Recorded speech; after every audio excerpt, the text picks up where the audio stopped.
Yo, hoop fans! Your sideline sage, Tips and Upstreams, is lacing up once again.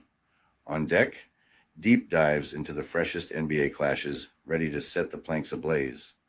But before we jump the ball, be sure to hammer that subscribe on our YouTube channel to keep hooked with our sharp forecasts and prime selections.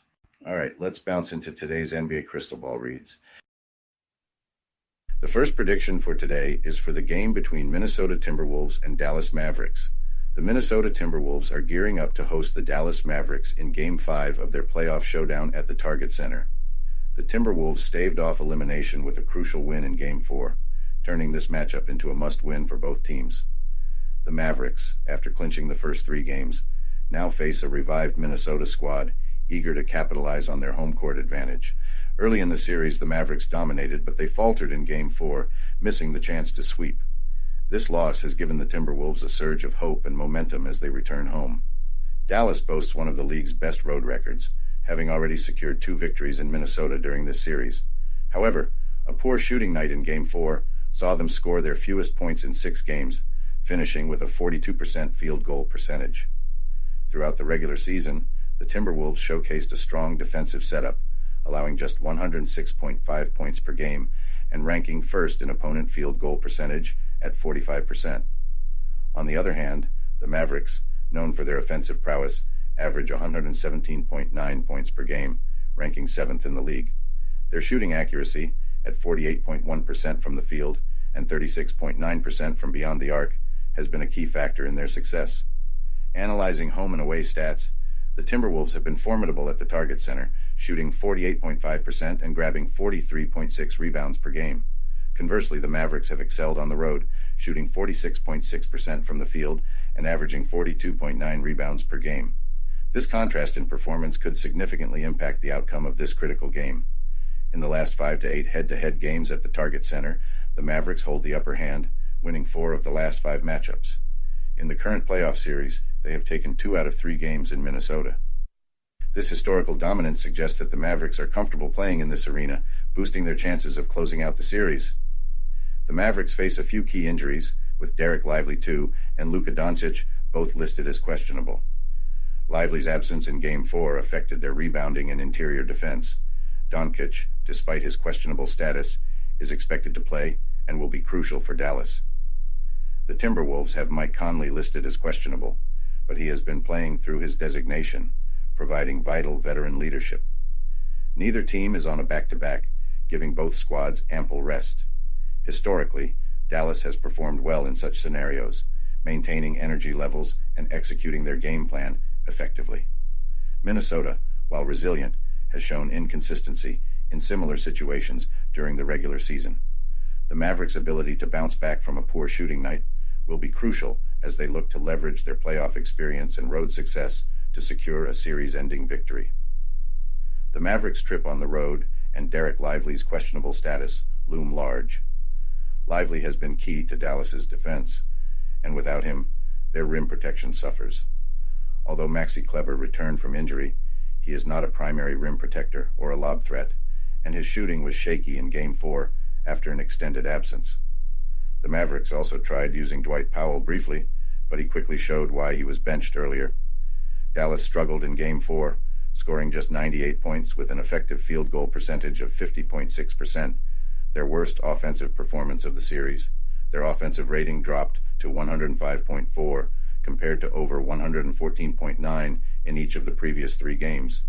They had trouble converting shots, partly due to Minnesota's defensive adjustments. Jaden McDaniels guarded Kyrie Irving, while Anthony Edwards took on Luka Doncic.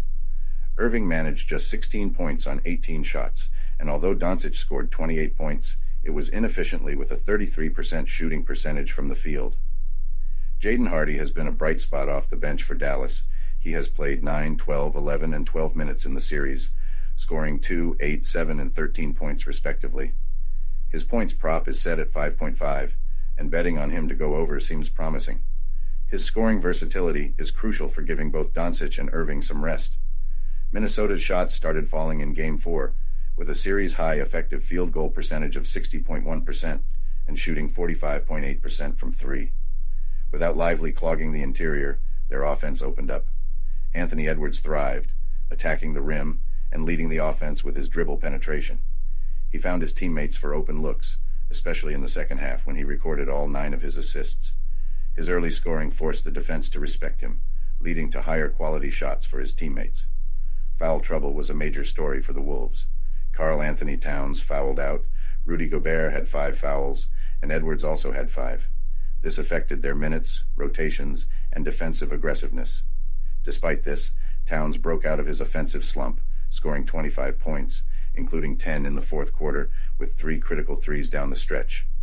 If Towns can maintain this form, it significantly raises Minnesota's ceiling. Dallas's offensive efficiency hinges on Luka Doncic, who has been an offensive juggernaut, averaging 33.9 points per game this season. His scoring and facilitating will be crucial in this game. The supporting cast, including Kyrie Irving and Daniel Gafford, also need to step up.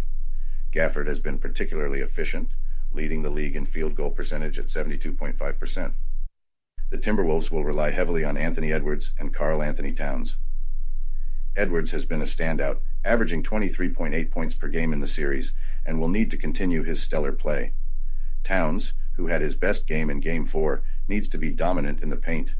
Rudy Gobert's contribution will be crucial, especially in controlling the boards and protecting the rim.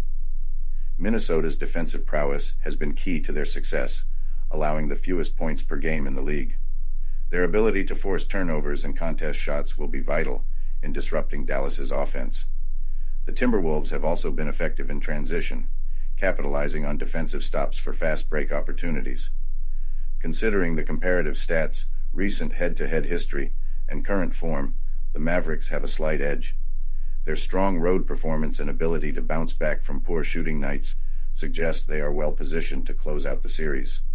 Doncic's leadership and scoring, along with the potential return of Lively, could prove decisive. The outcome of this game doesn't rest solely on Edwards or Doncic. It hinges on whether Kyrie Irving will take charge or play a supporting role. If Towns has another good game and Irving struggles, Minnesota could celebrate another victory. But honestly, I don't see that happening. The Timberwolves need Karl Anthony Towns to replicate his Game 4 performance. Their defensive tenacity and ability to control the paint are crucial if they hope to extend the series.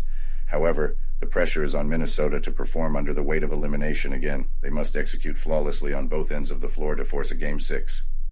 Given the Mavericks' historical success at the Target Center, their superior road performance, and Doncic's likely availability, they are favored to cover the 4.5-point spread. Their offensive firepower and historical success make them the favorites in this matchup. I'm betting on the Dallas Mavericks to cover the 4.5-point spread.